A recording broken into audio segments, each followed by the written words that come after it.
उस समय मतलब आज के 25-50 साल पहले हम भारत के सब घरों में गोधूली बेला में गाय चर के जंगलों से तो गाय आती थी, तो उस बेला का नाम गोधूली बेला है। इतना स्थान गाय का। गोधूली बेला गोत्र, गाय का बेटा नंदी। संविधान की कॉपी देखना, संविधान के पहले पन्ने में नंदी का चित्र बना हुआ है। सेंगाल में जो नई संसद में मोदी जी ने स्थापित किया उसमें नंदी का चित्र है। नंदी को धर्म कहा गया, शंकर जी का वाहन है। हम सनातनियों क्या क्या बताएं मेरी मां। गाय को माता का दर्जा दिया गया है। बोलो हाँ।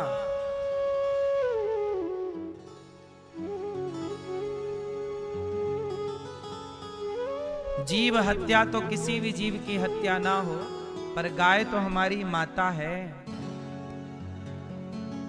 हम तो गाय की सेवा करते हैं। मर के जाएंगे, भगवान पूछेंगे, कहो अनिरुद्धाचार्य तुम भारत से आए हो? जी प्रभु आए हैं। तो गौ हत्या हो रही थी, तुमने क्या किया? प्रभु हमने तो सरकारों से कहा था ना करो, मोदी जी से कई बार अपील की कि गौ हत्या रोक दो, अब मोदी जी नहीं रोके तो हम क्या करें? और हम तो गौशाला में गाय की सेवा करते रहे हैं। अब पूरी जवाबदेही फिर मोदी जी की है कि काहे नहीं रोक रहे हैं गौ हत्या। भगवान फिर मोदी जी को ही पकड़ेंगे। आओ तुम कोपचे में बताओ, तुम प्रधानमंत्री थे, काहे नहीं गौ हत्या बंद किए? क्यों भाई? सवाल हमसे भी पूछा जाए और यहां जितने लोग हो ना, आप सबसे पूछेंगे भगवान, क्यों भैया गौ हत्या हो रही थी तब तुम कहां थे? लोकेशन दो अपनी, क्या कर रहे थे? कुछ नहीं। आप कहोगे नहीं कुछ नहीं, हम तो देख रहे थे तमाशा। आओ फिर तुम्हें भी तमाशा बनाएंगे। तो हम तो देखो गौ हत्या के लिए बोल भी रहे हैं। मोदी जी से प्रार्थना है कि मोदी जी गौ हत्या बंद कर दीजिए। आप सब भी बोल दीजिए एक बार, ताकि जब जाओगे भगवान से कह तो पाओगे कि हमने भी बोल दिया था मोदी जी को। रखो भी घर में 2-4, घर में रखो भी और बोलो भी, दोनों काम होने चाहिए। इसलिए तो भगवान ने हमसे जो पूछना है पूछेंगे, तो हम तो देखो अपना जवाब सबमिट करना ही पड़ेगा। तो अभी से जवाब तैयार कर लो। बोलो हाँ या ना। जवाब दाखिल तो करना ही पड़ता है ईश्वर की अदालत में। जवाबदेही तो हमारी और आपकी है कि नहीं? बोलो हाँ। अटल जी चले गए भगवान के घर। अटल जी हैं कि गए? अटल जी से भगवान पूछ रहे होंगे, बताओ गौ हत्या की के बंद की के नहीं? अब वो भी चुपचाप बैठे होंगे वहां। इंदिरा गांधी जी भी भगवान पूछ रहे होंगे, आ गई हो, चलो बताओ गौ हत्या बंद किया कि नहीं? इंदिरा गांधी जी ने तो वादा किया था संतों को कि हमें राष्ट्र प्रधानमंत्री बनाओ, हम गौ हत्या बंद करेंगे। इंदिरा गांधी जी ने बोला था, संतों से वचन, संतों को वचन दिया था। स्वामी श्री करपात्री जी को कहा था कि हम गौ हत्या बंद कर देंगे प्रधानमंत्री बनते। तो संतों ने खूब सपोर्ट किया था उनका कि आप इनको वोट दो। और बाद में जब वो प्रधानमंत्री बनी इंदिरा गांधी जी, तो संत लोगों को लगा कि अब करेंगे अब करेंगे। सारे संतों ने दिल्ली के लिए कूच किया। करपात्री जी के साथ कई गौ माता, हजारों गैया और साधु संत चले के दिल्ली। तो इंदिरा मैया ने गोली चलवा दी संतों पे। वो गाय कई मर गई गोली से और संतों को गोली। ये इतिहास के पन्नों पे लिखा है, कोई मैं नई बात नहीं कह रहा हूं। इंदिरा गांधी के जमाने पे संतों पे गोली चली थी और गाय पे गोली चली थी। ये हिस्ट्री है इस देश की। तो इंदिरा गांधी जी गई होंगी, भगवान पूछ रहे होंगे, कहो बहन आ गई, बताओ क्या किया तुमने गौ माता के लिए? गोली और चलवा दी। तो ये सरकारों की हिस्ट्री है। पता नहीं है मंत्री लोग बनने के बाद सब भूल काहे जाते हैं भाई? क्या वहां बीमारी हमारी चल रही है कोई भूलने की? वादा करते हैं चुनाव के पहले, वो बनते भूल जाते हैं। पता नहीं क्या इनके छाती पे कौन आके बैठ जाता है। भगवान जवाब तो मांग रहे होंगे, सब चुपचाप बैठे होंगे वहां। बोलो हां। इसलिए मोदी जी से प्रार्थना है, आप गौ हत्या बंद कीजिए।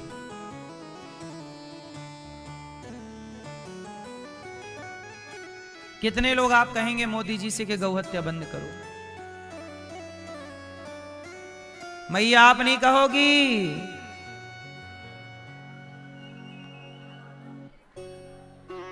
आप नहीं कहोगी? ओ लाल मैया, पीली मैया कहां चली? तुम कहने चली है मोदी जी से, जाओ कह के आओ गौ हत्या बंद करो। मैया बोली मैं अभी जाती हूं, बोल के आती हूं।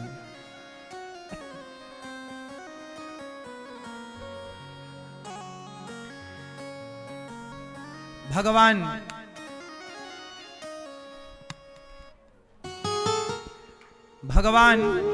आज सारे गोपियों को अर्थात ग्वाल वालों को सबको बैकुंठ का दर्शन करा रहे हैं और वृंदावन की महिमा बता रहे हैं। बैकुंठ से श्रेष्ठ ये वृंदावन है। बैकुंठ से श्रेष्ठ क्या है? वृंदावन। वृंदावन सावन नहीं नंद गांव सा, वृंदावन सो वन नहीं नंद गांव सो गांव, और वंशी वट सो वट नहीं कृष्ण नाम सो धन्य है ये वृंदावन, जहां भगवान प्रेम से दर्शन दे रहे हैं अपने भक्तों को। हाँ अच्छा देखो, एक छोटी सी कथा याद आ गई, कहो तो सुना दूं 2 मिनट की। एक केवट था। सुनना, मैं किस बात के लिए कथा सुना रहा हूं आप लोग बताना सुनने के बाद। एक केवट था, नाव में 10 लोगों को बिठाया और नाव चली उस पार। अब केवट चला रहा है नाव पहुंची बीच नदी में। संयोग देखो, बीच नदी में नाव में छेद हो गया। राम जाने पानी कहां से आने लग गया और नाव भंवर में फंस गई। अब केवट ने देखा कि नाव डूबने वाली है, तो यात्री तो चिल्लाए। केवट ने छलांग मार दी और केवट छलांग मारा। सारे यात्री जो 10 लोग थे, सारे यात्री बेचारे डूब गए। केवट ने छलांग मारी तो केवट भी मार तो जरूर दिया छलांग, उसे तैरना भी आता था, लेकिन फिर भी वो भंवर में फंस गया और वो भी बेचारा मर गया। तो 10 यात्री मारे गए और एक केवट मारा गया। ये 11 लोग पहुंचे भगवान के पास, तो यमराज जी के पास। तो यमराज जी ने कहा कि ये जो 10 लोग हैं ये गंगा जी में मरे हैं, क्योंकि वो नाव कहां डूबी थी? घटना गंगा जी की है। तो यमराज जी ने कहा कि 10 लोगों को तो भेज दो बैकुंठ, क्योंकि गंगा जी में मरे हैं तो इनकी तो मुक्ति हो गई, लेकिन एक केवट को नरक में डालो। केवट बोला, वाह प्रभु, मैं भी तो गंगा में मरा हूं, मेरे साथ अन्याय क्यों? मेरे साथ अन्याय क्यों? अब आप बताओ कि केवट को यमराज जी ने नरक भेजने की आज्ञा क्यों दी? दिमाग लगाओ क्यों, जबकि वो भी गंगा में मरा है। सबकी मौत डूबने से हुई है, एक ही तिथि पर हुई है। 10 लोग जाएंगे बैकुंठ और एक केवट जाएगा नरक, क्यों? हैं? दिमाग लगा, क्यों?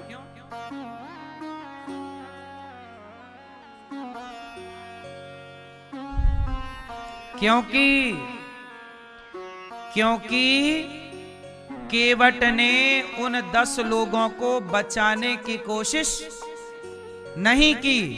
नाव में पानी भरने लगा, भंवर में फंस गई, तो उसने भंवर से निकालने की और नाव के पानी को रोकने की जरा भी कोशिश नहीं की। और उसने अपने प्राणों के लिए कूदा था, वो नहीं बच पाया, अलग विषय है। तो भगवान बोले कि तू भी बैकुंठ जाता, कम से कम किसी के प्राणों को बचाने के लिए तो प्रयास करता। तूने प्रयास भी नहीं किया, तू केवट था, तेरे कंधे पर 10 लोगों की जिम्मेदारी थी। कम से कम तू इनमें से बच्चों को तो बचाने का प्रयास करता, तूने अपने को बचाने का प्रयास किया। तूने किसी को बचाने के लिए छलांग नहीं लगाई, और तूने नाव को भंवर से निकालने का प्रयास भी नहीं किया। भंवर में फंसी तो बस तू कूद गया कि मैं बच जाऊं, और सबको डूबने दिया तूने।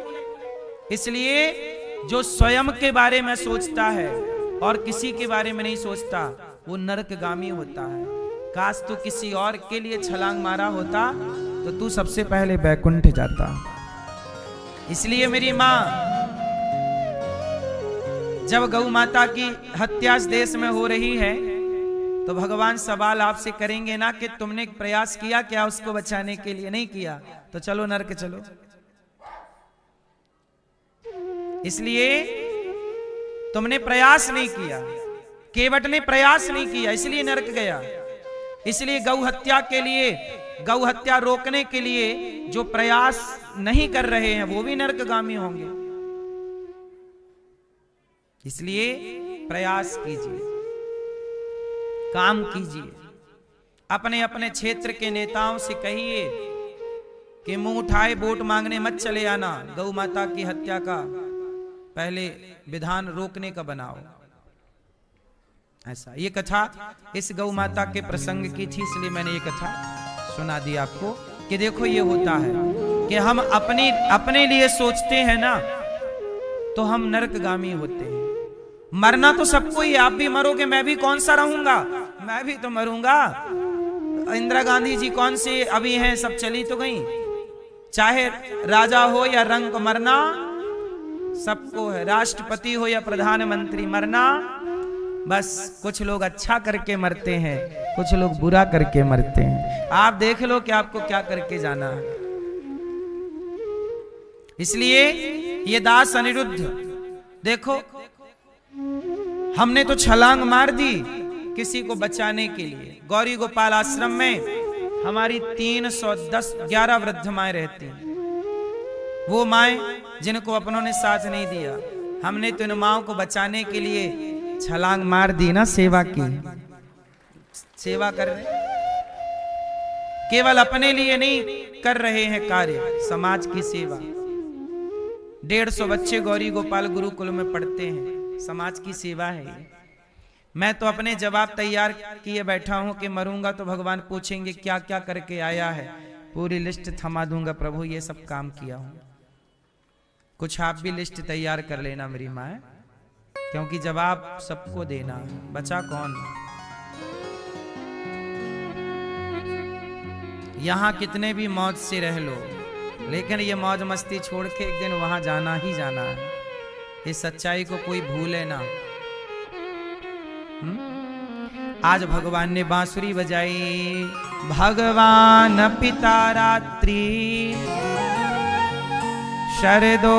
शरदोत्फुल्य मल्लिका वीक्षरन्तुं मनश्चक्रे योग मायामुपाश्रितः।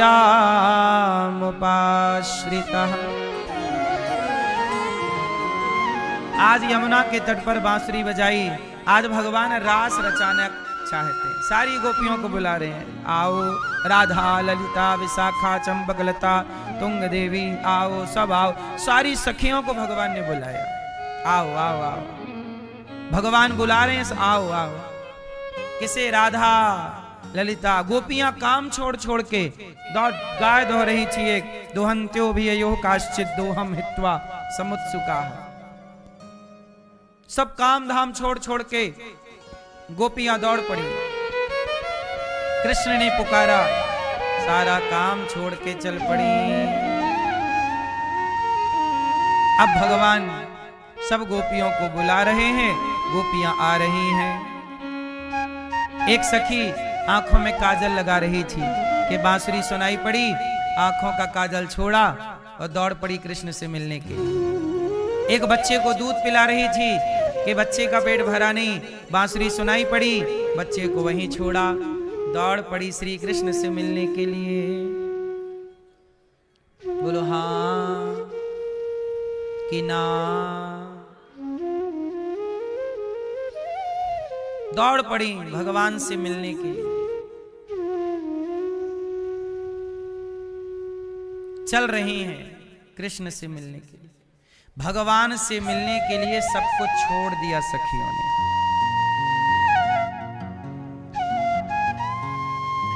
अच्छा ये बताओ, जीवन में किसका महत्व ज्यादा है, काम का कि राम का? किसका महत्व ज्यादा है? काम बड़ा कौन है, काम कि राम? कौन बड़ा?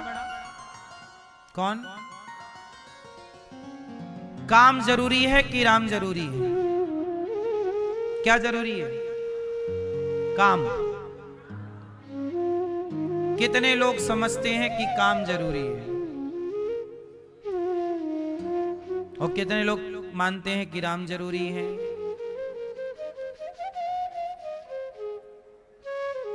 राम जरूरी है, काम भी जरूरी है, पर काम से पहले राम जरूरी है। क्योंकि जब आप कोई काम के नहीं रह जाओगे तब भी राम रहेंगे, राम नाम सत्य है। क्योंकि राम तो आपके जन्म के पहले भी राम है और आपकी मृत्यु के बाद भी, इसलिए काम जरूरी है, पर काम करते हुए राम को ना भुलाइए। क्योंकि राम को भूल जाओगे तो आप जब पड़ जाओगे चिता पे, अर्थी पे, तब भी लोग राम नाम ही पुकारेंगे। इसलिए कहते ना, आखिरी समय अंते नारायण स्मृति। मरते समय किसका नाम आना चाहिए?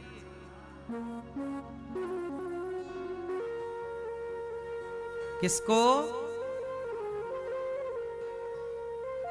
जो राम को भूल जाएंगे ना, उनका पतन होना निश्चित है। पहले भारत में देखो, कांग्रेस की ही सरकार हुआ करती थी। क्यों? क्योंकि कांग्रेस का जन्म जहां से हुआ उसके मूल हैं गांधी जी, और गांधी जी ने मरते समय क्या बोला? हे राम। क्या बोला? क्या बोला? लेकिन गांधी जी के इस हे राम पर कांग्रेस चल ही नहीं पाई बेचारी। यदि हे राम पर चल पड़ती तो कांग्रेस का कोई कुछ ना बिगाड़ पाता। लेकिन आज कांग्रेस का अस्तित्व यदि खतरे में चला गया तो क्यों? जो राम को भूल गए, जनता उन्हें भूल गई। जो राम को याद रखेंगे, जनता उनको याद रखेगी। कहते ना, जो राम का नहीं वो किसी। इसलिए हमने तो अस्तित्व मिटते देखा। जिनका डंका था, तूती बोलती थी, आज वो डगमगा रहे हैं। बोलो हाँ। इसलिए कहता हूं मेरी मां, आगे बढ़ो, पर राम को भुलाकर नहीं। राम को याद रख के भी तो आगे बढ़ा जा सकता है, हाँ या ना? राम को भुलाने की जरूरत क्या थी? राम क्या है? राम समाज का आईना है, आदर्श है। बेटा कैसा हो? राम जैसा। भाई कैसा हो? राम कैसा भाई कि भाई के लिए अयोध्या का सिंहासन छोड़ के जंगल चला गया। ऐसा भाई कौन नहीं चाहेगा कि मेरा भाई ऐसा हो? ये राम है। ऐसा बेटा कौन नहीं चाहेगा कि मर्यादा पुरुषोत्तम है। मां ने कह दिया, सौतेली मां ने, सगी मां ने नहीं, सौतेली मां ने कह दिया वनवास जाओ। जी मां, वाह, ऐसा आज्ञाकारी बेटा कौन नहीं चाहेगा। आज तुम्हारा बेटा आज्ञाकारी नहीं है। क्यों? क्योंकि राम को मानता नहीं है। जो राम को नहीं मानेगा उसका अपना अस्तित्व खतरे में पहुंच जाएगा। ये बात किसी पार्टी के लिए नहीं है। राम को भुला देगा तुम्हारा बेटा तो उसका अपना अस्तित्व भी खतरे में पड़ जाएगा। इसलिए राम को भुलाना किसी के लिए हित में नहीं, कोई भी हो राम को लेकर चलना पड़ेगा। राम जैसा भाई, राम जैसा बेटा, राम जैसा राजा। राम के राज्य में कुत्तों को भी न्याय मिलता था। वाल्मीकि रामायण में पढ़िएगा, एक कुत्ते को न्याय दिया था राम जी ने। कथा है, मैंने कई बार सुनाया है, आपको सुनाई है कि एक कुत्ते को एक भिखारी ने डंडा मार दिया या पत्थर मार दिया, उसके टांग में लग गया। कुत्ता रोता हुआ राम के दरबार में आया, राम जी देखो मैं भौंक रहा था, इसने मुझे पत्थर मार दिया, पांव टूट गया मेरा। राम जी ने भिखारी को बुलाया, यहाँ काहे मारा कुत्ते को? जैसे आजकल ना आप लोग कहीं कुत्ता पड़ा हो तो कुछ लोग कुत्ते को मार देते हैं, कुछ लोग नहीं कुत्ते को मार देते हैं। अब अभी क्या हो रहा, कुछ जगह मैंने सुना कि कुत्ते को जहर का इंजेक्शन दे के मार रहे हैं कुछ लोग। बोले गली में कुत्ते बहुत हो गए हैं तो सब हटा दिया कुत्तों को। तो देखो कुत्तों को भी न्याय राम के राज्य में मिलता था। आज गाय को न्याय नहीं मिल रहा है, लेकिन राम के राज्य में किसको न्याय मिलता था? एक कुत्ता आया, बोला इसने मारा है। राम जी ने भिखारी को बोला, यहाँ क्यों मारा? भिखारी बोला, प्रभु मैं भीख मांग रहा था, ये मुझे दे के भां भां भां भां एक पत्थर उठा के मार दिया। राम जी ने कहा कि कुत्ता तुझे देख के नहीं भौंकेगा, कुत्ते का तो काम भौंकना है, तुझे देख के भौंका तूने मार दिया। भाई तुझे काटता तब तू मारता अपनी रक्षा के लिए, उसका तो स्वभाव भौंकने का है, अब तूने मार दिया है। अब राम जी बोले कुत्ते से, चल भैया ऐसा कर, किसने तुझे काटा है, तुझे मारा है, अब ऐसा कर तू ही न्याय कर, तू ही दंड दे। क्या दंड देना चाहता? कुत्ता बोला कि ऐसा करो, इसको फलानी जगह का नेता बना दो, भिखारी को। राम जी बोले, वारे कुत्ता, ये तूने न्याय किया कि उसकी बल्ले बल्ले कर दी? कुत्ता बोला, प्रभु मैं भी जानता हूं कि बल्ले बल्ले इसकी अभी है, लेकिन मैं भी उस जगह का नेता था, और नेता हो करके जब ये नेता बनेगा तो इसके मन में पाप आएगा, बेईमानी करेगा, और बेईमानी करेगा तो अगले जन्म में कुत्ता बनेगा, और जब इसकी टांग में कोई मारेगा तब मेरा हिसाब पूरा हो जाएगा।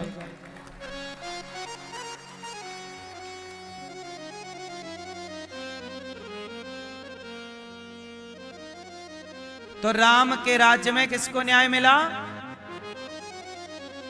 कुत्ते को।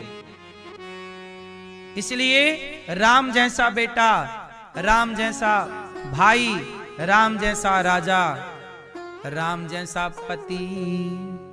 हम मैयाएं लोग कहती हैं नहीं पति राम जैसा नहीं। क्यों, राम जैसा पति चाहिए कि नहीं? नहीं, रावण जैसा चाहिए? पति कैसा चाहिए, राम जैसा या फिर विकल्प आप दो, किसके जैसा चाहिए बता? रावण के जैसा चाहिए, कंस के जैसा चाहिए, दुर्योधन के जैसा चाहिए? कैसा पति चाहिए?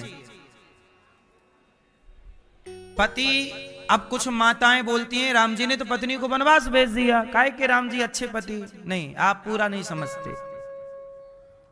राम जी ने माता सीता को वनवास नहीं भेजा। राम जी इतने अच्छे पति हैं कि अपनी पत्नी के लिए लंका के रावण राजा से लड़ गए। राम जी सीता मैया के लिए किससे लड़ गए? लंका के पावरफुल राजा से। लोग कहते हैं प्यार की निशानी ताजमहल है। अरे प्यार की निशानी ताजमहल नहीं, राम सेतु है जो राम जी ने बनवाया था लंका तक। राम सेतु बिना खंबे का, ये प्रेम की निशानी है। बोलो हाँ। इसलिए राम जैसे पति, सीता मैया रावण के यहां रही और राम जी ने स्वीकार कर लिया। आप किसी के घर रह लेती ना माँ इतनी दिन, तो आपके पति भी आपको ऐसे स्वीकार ना करते जैसे सहजता से राम ने स्वीकार किया। अब आप कहो तो राम ने स्वीकार किया तो निकाल क्यों दिया? तो राम जी ने थोड़ी निकाला। राम जी निकालते तो उसी दिन निकाल देते जिस दिन सीता जी आई थी। क्यों? आप लंका से आई तो ना कह देते कि नहीं हम तुम्हें नहीं रखेंगे, तुम अपवित्र हो गई हो, रावण के यहां रह के आई है। लेकिन राम जी ने तो ऐसा नहीं कहा, सीता जी को स्वीकार किया और सीता जी गर्भवती हो गई। जब स्वीकार किया तभी ना गर्भवती हुई।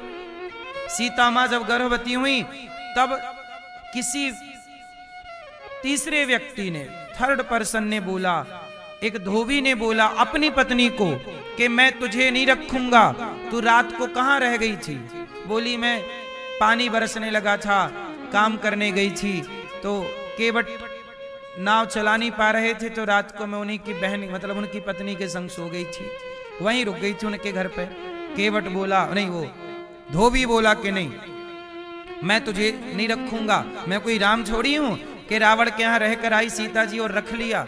अब ये धोबी की बात थी, धोबी ने सीता मैया पे आरोप लगाए हैं, राम जी ने नहीं। अच्छा बताओ, सीता मैया पे आरोप राम जी ने लगाए कि धोबी ने? कौन ने आरोप लगाए? धोबी ने। तो फिर इसमें राम जी दोषी भय कि धोबी दोषी हुआ? लेकिन दुनिया किसे दोषी मानती है? राम को। दोष हमेशा बड़े का देखा जाता है, छोटे का नहीं। इसलिए राम को लोग दोषी मानते हैं, जबकि राम का तो कोई दोष है ही नहीं। राम को थोड़ी संदेह था, राम तो खूब प्रेम से रहते हैं सीता जी के संग। धोबी ने भर दी, हवा फैला दी कि पता नहीं रावण के यहां रही थी, कैसी हैं। अब ये बात उड़ती उड़ती राम जी के कानों तक आई कि कोई मेरी पत्नी को ऐसा कह रहा है। अब आप लोग कहोगे कि अच्छा राम जी ने पड़ताल की कि क्या बात चल रही है, तो समाज में बात फैल चुकी थी। अच्छा आप लोग बताओ कि जब धोबी के द्वारा समाज में ये बात चली गई कि रावण के यहाँ सीता जी रही हैं, पता नहीं कैसी हैं, पवित्र हैं कि अपवित्र हैं, अब आप लोग मुझे बताओ कि इस परिस्थिति में राम को क्या करना चाहिए? क्या करना चाहिए? राम सीता मां को अपने पास रखे रहते तो समाज लांछन लगाती रहती। बोलो हाँ। समाज रोज बोलती, अरे देखो जरा सीता जी ऐसी हैं, देखो जरा। और आप एक ही बात रोज अपने चरित्र के बारे में सुने तो क्या आप सुन पाओगे? क्या आपके पति सुन पाएंगे? आप पवित्र हो, आपके पति को पता है कि आप पवित्र हो, लेकिन समाज बोल रही है, तो समाज के लिए क्या निर्णय होना चाहिए? अच्छा राम जी केवल पति होते तो राम जी कभी सीता मां को वनवास ना देते, भाई मैं पति हूं, तुम्हें जो बोलना है मुझे या मेरी पत्नी के लिए बोलते रहो। लेकिन राम जी केवल पति नहीं थे, राम जी अयोध्या के राजा हैं, और राजा का धर्म था कि वो प्रजा की बात सुने। राजा का धर्म क्या है? कि वो प्रजा की बात सुने और प्रजा की बात सुने। देख लो जरा, राम ऐसे राजा हैं कि पत्नी को कोई कुछ कह रहा है तो राम जी उसकी भी बात सुन रहे हैं, और हम लोग गौ माता के लिए कह रहे हैं तो सरकारें जनता की बात नहीं सुन रही। ये अंतर है राम राज्य में और आज के राज्य में। तो राम जी ने सुन ली बात। क्या चाहते हो? लोग बोले कि ये तो देखो रावण के यहां रही हैं, ऐसा करें कि सीता जी अग्नि परीक्षा देके प्रूफ करें कि पवित्र है। अब सारी जनता क्या बोल रही है कि सीता मां क्या दें? अग्नि परीक्षा लो। अब राम जी ने कहा सीता जी से कि सीता जी ऐसा है कि आप अग्नि परीक्षा दे दो, ये जनता है बोल रही है, दे दो। सीता जी बोली कि चलो आज मैं इनके सामने अग्नि परीक्षा दे दूंगी, कल दूसरे लोग आएंगे वो कहेंगे पता नहीं शुद्ध है कि अशुद्ध है, क्योंकि उस जमाने में वीडियो तो थी नहीं कि एक बार बना ली सबको दिखा दी। भाई आज यहाँ इतने 1000 लोग हैं, 10,000 लोग हैं, तो 10,000 के सामने देंगी तो 10,000 लोग ही देखेंगे, लेकिन जो बाकी के लोग हैं वो कहेंगे अरे हमने थोड़ी देखी है, तो सबको फिर देती रहे परीक्षा। सीता मैया बोली कि प्रभु ऐसा है कि जहां भरोसा ना हो वहां रहना नहीं चाहिए, जहां भरोसा ना हो वहां रहना। तो सीता मैया ने कहा कि प्रभु मैं अग्नि परीक्षा तो अभी दे सकती हूं, लेकिन मैं अग्नि परीक्षा देने के बाद, कोई भी परीक्षा देने के बाद ऐसी समाज के बीच में अब रहना नहीं चाहती, लेकिन आपके बच्चे मेरे पेट में हैं, यदि मैं चली गई तो ये बच्चे भी चले जाएंगे। इसलिए सीता मैया ने राम जी से कहा कि प्रभु कुछ ऐसा कीजिए कि जब तक आपके बच्चे मैं आपको नहीं सौंप देती तब तक मुझे थोड़ा दूर कर दीजिए इन लोगों से। ऐसी समाज में क्या रहे।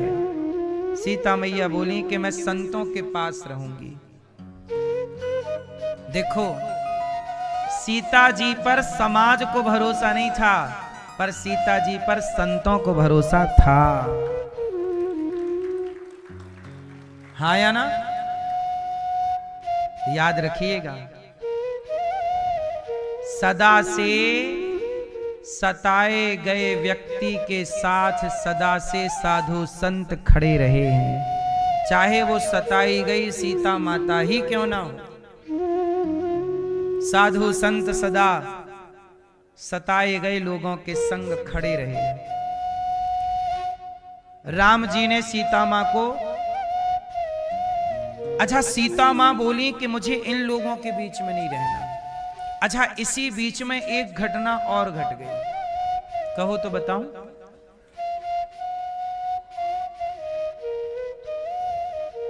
मैंने एक दिन आपको बताया था कि कैकेयी माता ने सीता जी से कहा, कैकेयी, अब देखो कैकेयी मां का फिर रोल चालू हो गया। कैकेयी मां ने सीता जी से कहा, सीता ये रावण कैसा दिखता था।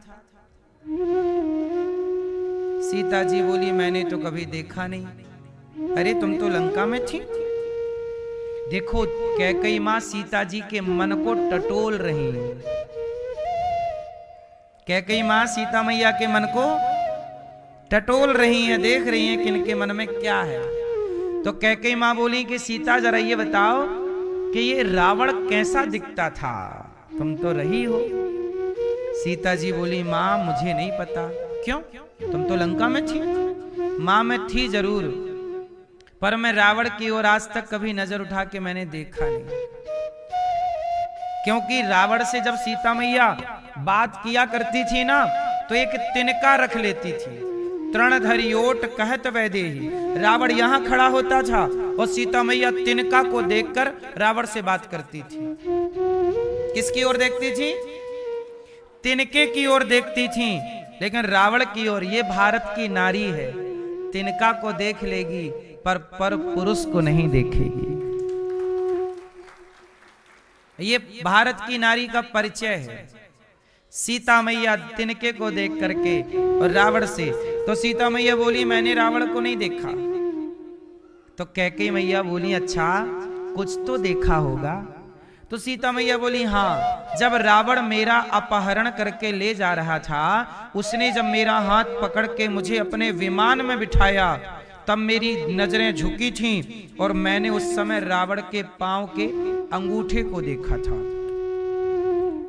मैंने रावण के पांव के क्या देखा था? अंगूठा, अंगूठे को देखा था। तो पांव का अंगूठा मैंने देखा है।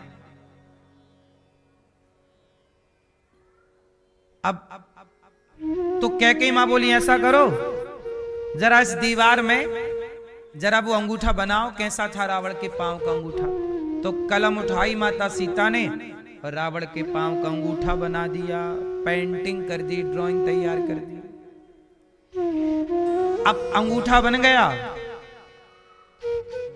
अब सीता मैया को कोई काम आया तो सीता मैया अपने कमरे से चली गई और कैकेयी मां ने षड्यंत्र रचा। कैकेयी मां ने ऐसा किया कि अंगूठे के ऊपर पांव बना दिया, पांव के ऊपर पूरा पांव टांग बना दी और ऊपर पूरा रावण बना दिया, उसका मुंह बना दिया, उसका पेट बना दिया, पूरा पूरा रावण बना दिया। कैकेयी मां ने सुन रखा था कि रावण ऐसा है। अब आए कमरे में राम जी। अब देखना षड्यंत्र। राम जी आए तो राम जी ने देखा, तो राम जी तो जानते थे रावण को, राम जी ने तो देखा था रावण को, तो राम जी तो चित्र देख के पहचान गए। अच्छा, कमरे में कैकेयी मैया थी तो राम जी ने प्रणाम किया, माता जी प्रणाम। और राम जी ने चित्र पे दीवार पे चित्र देखा रावण का, तो राम जी बोले मां ये किसका चित्र है? तो कैकेयी मैया मुस्कुरा के बोली राम ये रावण का चित्र है, तुम तो जानते हो। हाँ मां मैं जानता हूं, पर ये सीता जी के कमरे में क्या कर रहा है रावण का चित्र? कैकेयी मैया बोली कि सीता के कमरे में क्या कर रहा तुम समझो राम। इतने दिन सीता रही हैं रावण के यहाँ, लगता है रावण की याद उनके भीतर है, तो उन्होंने अपने कमरे में चित्र बना रखा है रावण का। देखो कैकेयी मां का छल। कैकेयी मां आग लगा के चली गई। अब सीता मैया आई कमरे में, तो सीता मैया आई तो देखी तो चित्र बना पूरा। अच्छा बनाया किसने? कैकेयी मां ने। तो सीता मैया ने देखा कि चित्र बना, तो सीता मैया बोली प्रभु ये किसका चित्र है? अच्छा, सीता मैया नहीं जानती थी किसका है, क्योंकि कभी शक्ल नहीं देखी रावण की। तो राम जी ने कहा कि रावण का चित्र है। सीता मैया बोली कि प्रभु ये रावण का चित्र किसने बनाया?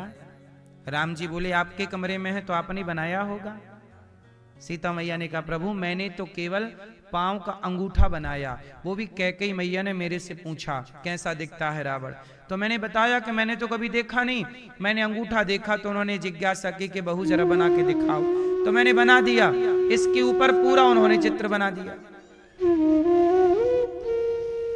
इसका मतलब कैकेयी मां ये चाहती थी कि राम और सीता के बीच में फूट पड़ जाए, और फूट पड़ेगी तो राम सीता के प्रेम में व्याकुल विह्वल हो जाएंगे, पागलों जैसे हो जाएंगे, फिर मेरे भरत के अयोध्या का राजा बनने का रास्ता। कैकेयी मां अभी भी भरत को राजा बनाना चाहती। राम जी समझ गए कि कैकेयी मां का यह षड्यंत्र है। कैकेयी मां सीता को मेरे से दूर करना चाहती है। तो जब धोबी ने, अच्छा उसी समय धोबी का प्रसंग आ गया, धोबी ने कहा कि सीता मां पता नहीं शुद्ध है क्या शुद्ध है, तो उसी समय राम जी ने सीता जी से कहा सीता अब आप बताओ क्या करें। सीता मैया बोली मैं परीक्षा तो दे सकती हूँ, लेकिन फिर मुझे ऐसे समाज में रहना नहीं है, इसलिए प्रभु मैं चाहती हूँ कि जो मेरे बच्चे हैं पेट में वो इस अयोध्या में जन्म ना लें। क्यों? क्योंकि यहाँ कैकेयी मां है। कैकेयी मां ने षड्यंत्र रच के यदि आपको वनवास भेज दिया और षड्यंत्र करके हमें और आपको लड़ाना चाहा, तो हमारे बच्चे यदि कैकेयी के हाथ लग जाएंगे तो ये तो हमारे बच्चों को ना जाने क्या पाठ पढ़ा देगी। इसलिए मैं नहीं चाहती प्रभु कि मेरे बच्चों पर इस कैकेयी मां की कोई छाया पड़े, इसलिए मुझे यहां से अपने बच्चों के लिए दूर भेज दीजिए। इसलिए सीता जी के कहने से राम जी ने सीता मां को महर्षि वाल्मीकि जी के आश्रम में भिजवा दिया, और वाल्मीकि जी के यहां सीता मैया के 2 पुत्र हुए, लव और कुश। और जो कि वहीं पढ़ लिख कर संस्कारी हो गए, और जब हो गए समझदार तब अपने बेटों को ले जाकर राम को सौंप दिया। और अब सीता मैया ने कहा आओ, अब परीक्षा जो जो लेना चाहे आ जाओ। सब खड़े हो गए।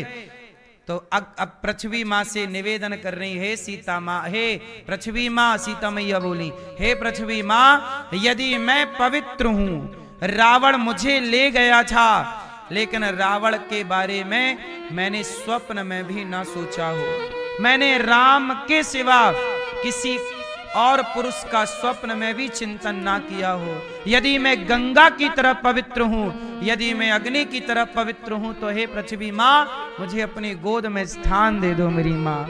अब इन लोगों के बीच में मुझे नहीं रहना है। और जैसे ही कहा तो गंगा मैया की तरह सीता माँ पवित्र तो थी, उनके वचनों का मान पृथ्वी को तो रखना था। पृथ्वी माता प्रकट हुई और सीता मैया पृथ्वी की गोद में बैठ गईं, और सदा सदा के लिए धरती से प्रकट होने वाली सीता, समाज ने सीता माँ को नहीं छोड़ा साहब, समाज हमें और आपको क्या छोड़ेगी। सीता माँ धरती में समा गई सबके देखते देखते। चिल्लाते, अब लोग कह रहे माँ क्षमा कर दो, माँ मत जाओ, माता क्षमा। माता ने कहा कि क्षमा हो, भगवान सुखी रखे। सीता मैया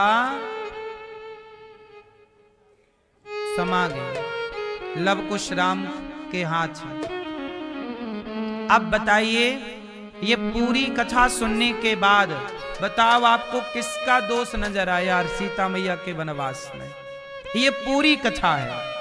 अभी इस कथा में भी कुछ और कथाएं शेष हैं,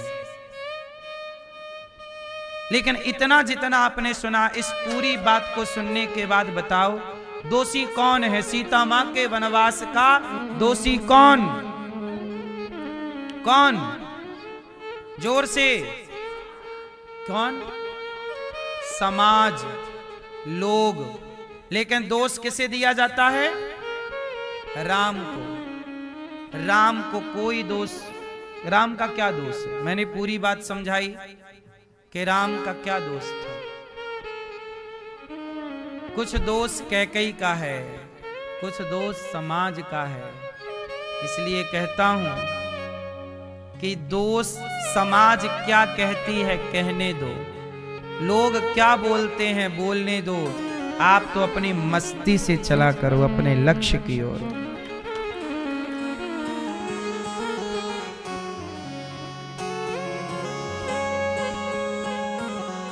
नारी को सदा से लोगों ने सताया,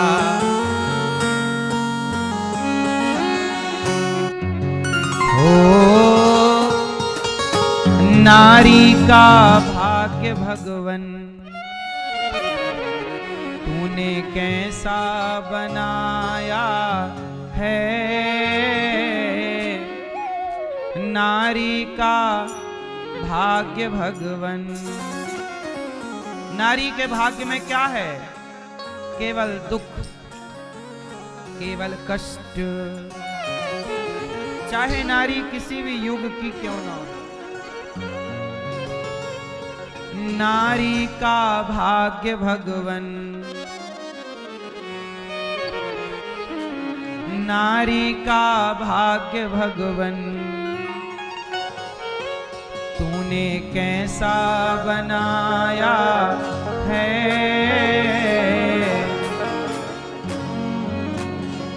हर युग में दुनिया ने इसे कितना सताया है।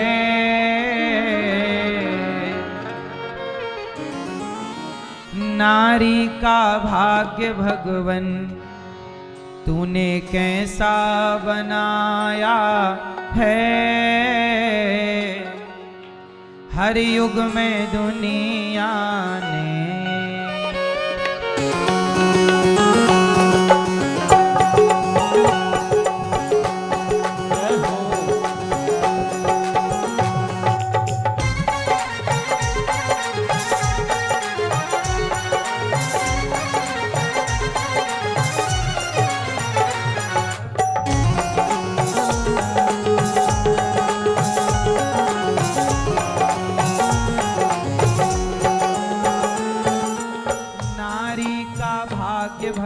भगवन तूने कैसा बनाया है।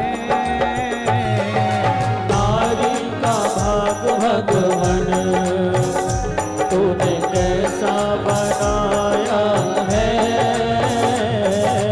हर युग में दुनिया ने इसे कितना सताया है। हर युग में दुनिया ने इसे कितना सताया है। नारी का भाग्य भगवन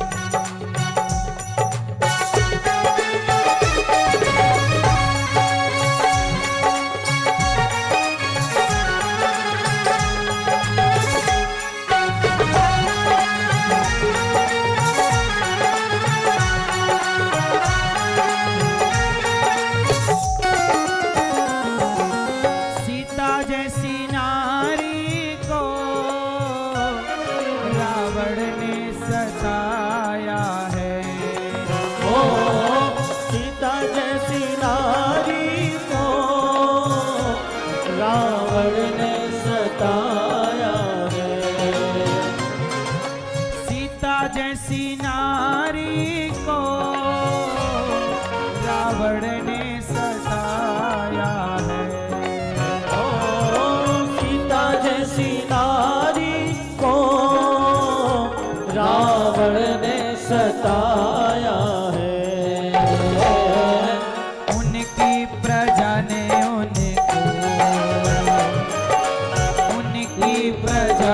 उनको देखो घर से निकाला है।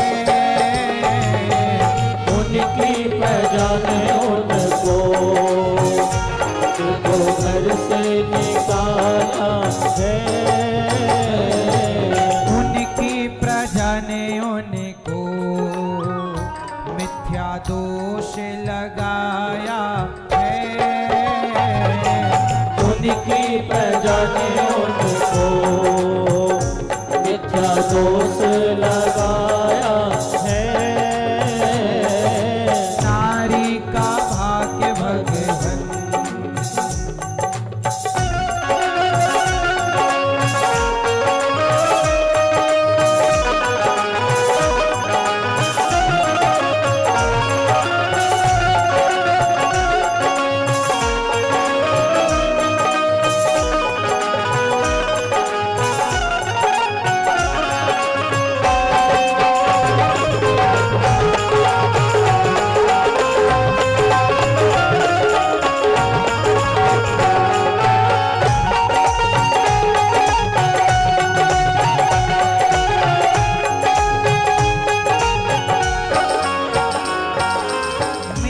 जैसी नारी को राणा ने सताया है।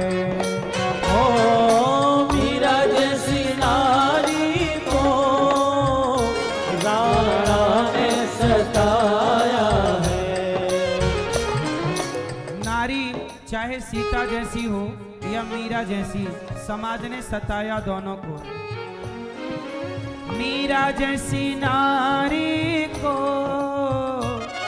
राणा ने सताया है।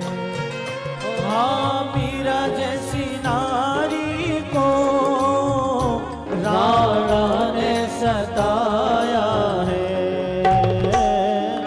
उनके ससुर ने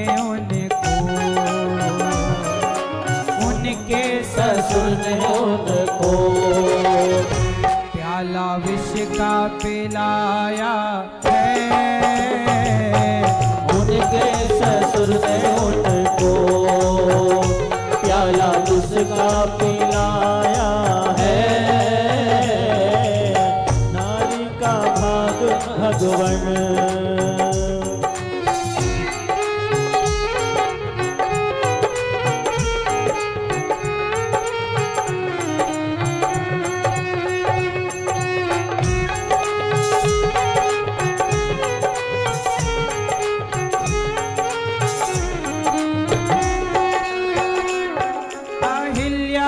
अहिल्या जैसी नारी सताया है। अहिल्या जैसी नारी को इंद्र ने सताया है।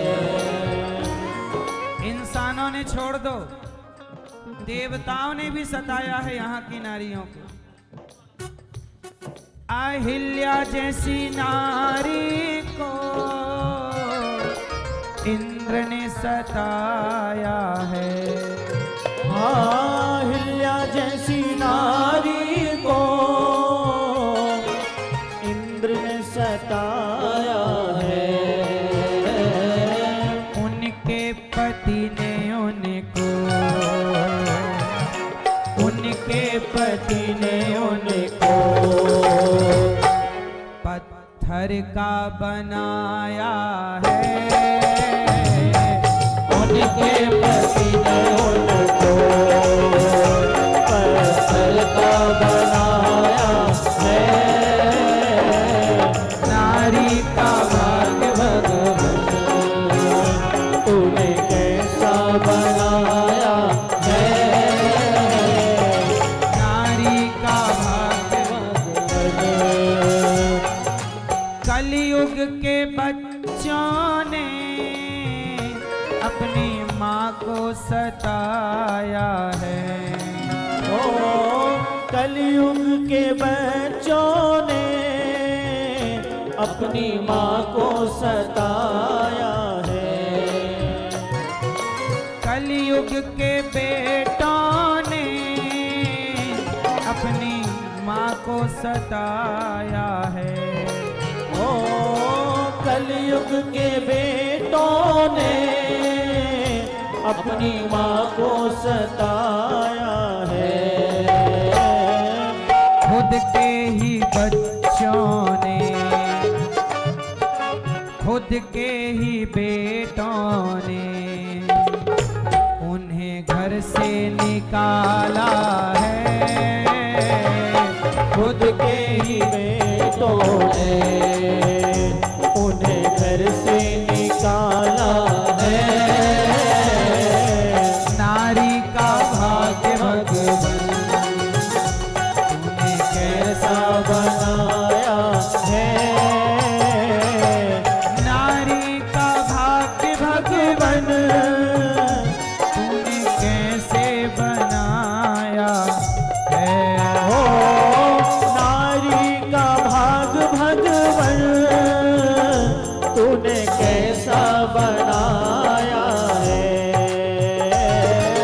हर युग में दुनिया ने इसे कितना सताया है। हर युग में दुनिया ने इसे कितना सताया है। कलयुग के बेटा अपनी माँ को सताते हैं और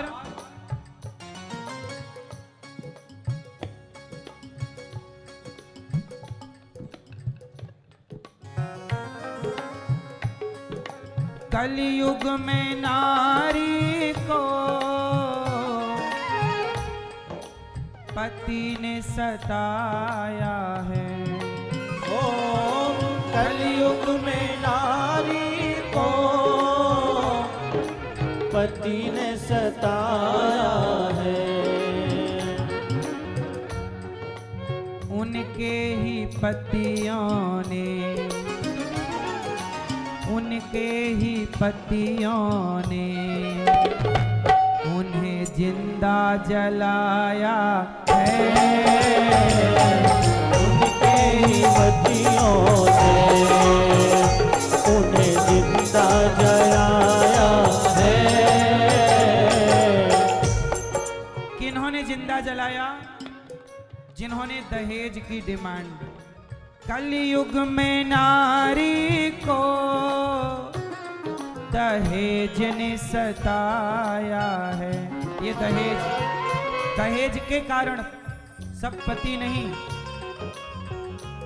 कुछ पतियों ने दहेज के चक्कर में पत्नियों को जिंदा जलाया है। हाँ या ना? इसलिए लालच ना हो, इंसान की कदर करो। जिस माँ ने तुम्हें पाला, जिस माँ ने तुम्हारी सेवा की, उस माँ को अपने से दूर ना करो, उस माँ को ना विदा करो। कलयुग में नारी को दहेज ने सताया है।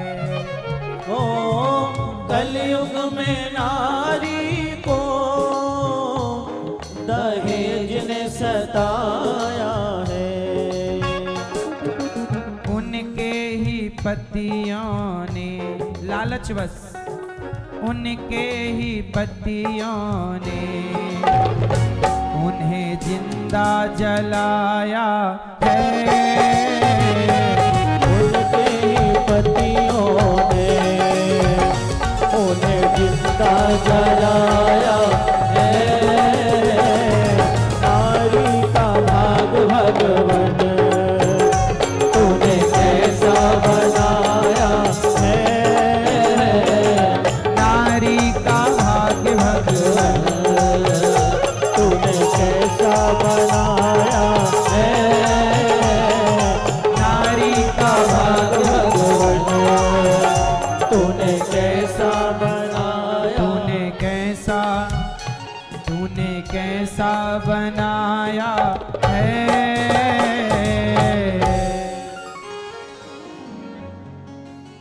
तो नारी के भाग्य में केवल कष्ट है।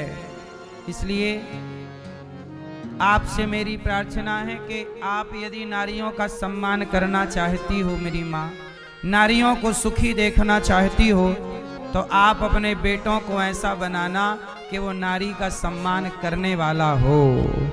यदि आपके सबके बेटे नारियों का सम्मान करने लग जाएं तो सब बढ़िया है, और नारियां भी नारियों का सम्मान करने लग जाएं। क्योंकि सताने वाले तो कहीं ना कहीं हम और आप ही हैं एक दूसरे को। इसलिए नारी सीता माँ को भी लोगों ने सताया, मीरा को भी सताया, अहिल्या को भी सताया। इसलिए अब ये अत्याचार ना हो, कोई किसी को ना सताए। भगवान गोपियों के संग दिव्य रास रचा रहे हैं। गोपियां बोली आप हमारे पति हो। भगवान बोले कि देखो अपने अपने पतियों के घर जाओ। मैया सुनो, भगवान कह रहे हैं पतियों के पास जाओ, पति कैसा भी हो। मैया हमारे सनातन में पति को क्या बोला गया है? पति परमेश्वर। हाँ, पति परमेश्वर है, पत्नी परमेश्वरी है। पति भगवान है तो पत्नी भी भगवान है। गृहस्थ आश्रम कैसे चलता है? जब हम एक दूसरे का क्या करें? सम्मान करें। पत्नी का सम्मान करो, पति का सम्मान करो। जहां सम्मान होगा वहां रिश्ते चलेंगे नहीं, दौड़ेंगे। और जहां सम्मान नहीं होगा वहां नहीं चल पाएगा। इसलिए कहता हूं कि अपनी पत्नी का सम्मान करो, अपने पति का। आजकल रिश्ते ना ज्यादा नहीं चल रहे हैं। क्यों?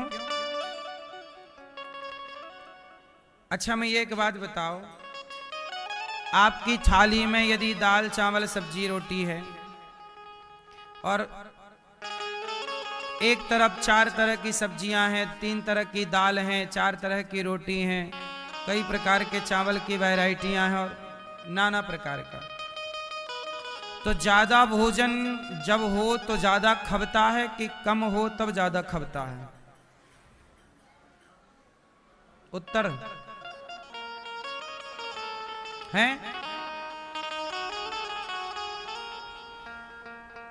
यदि वैरायटियां ज्यादा हो जाएं तो भोजन का स्वाद बना रहता है कि नहीं है?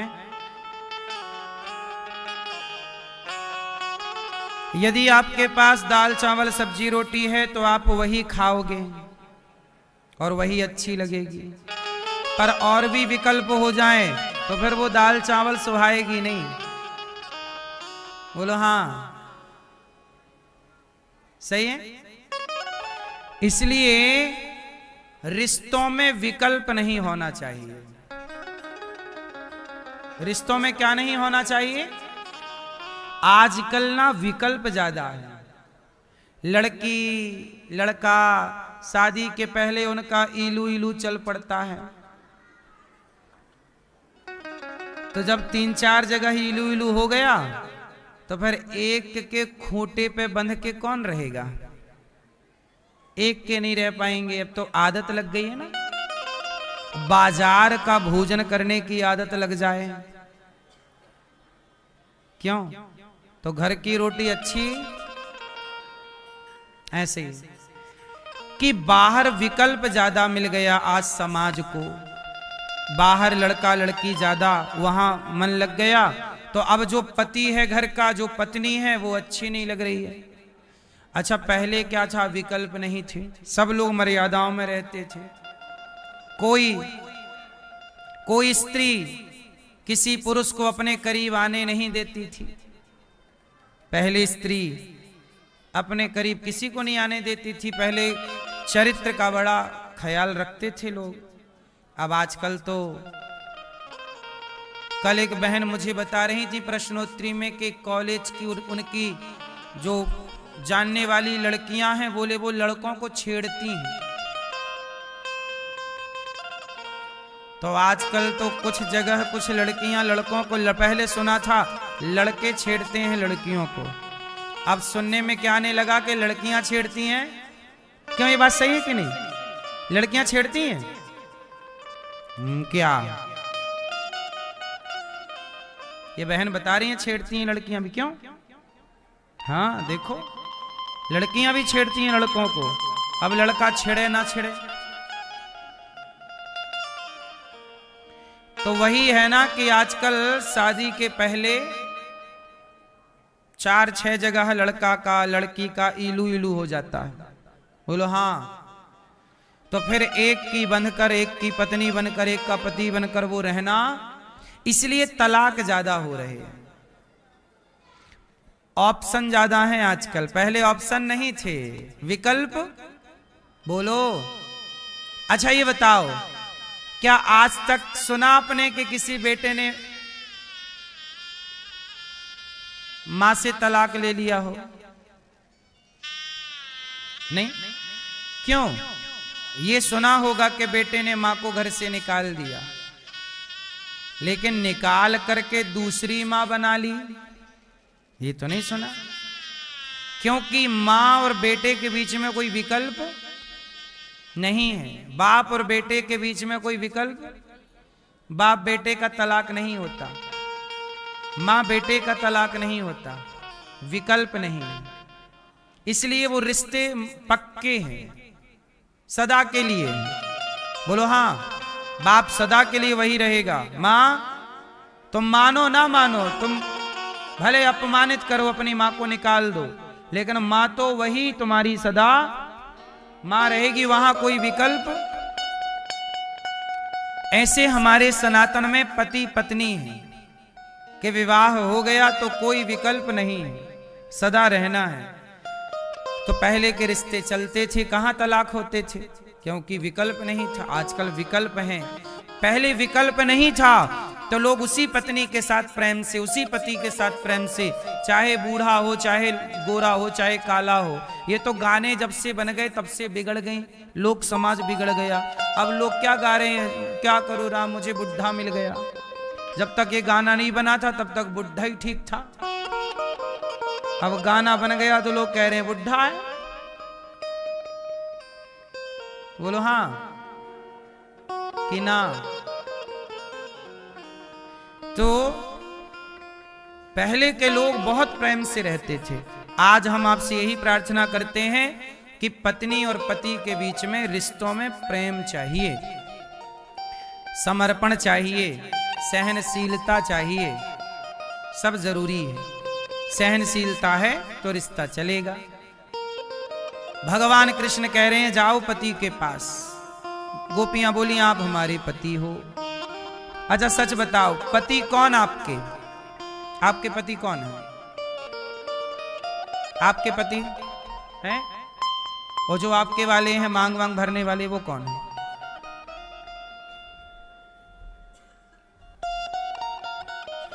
जो आपकी मांग भरे हैं वो आपके कौन है? पति। वो पति हैं। तो पति कौन होते हैं? कौन होते हैं पति? सुनो मेरी मां, आपके असली पति कौन हैं? हैं? भगवान। और तो ये मांग भरने वाला, ये असली नहीं है?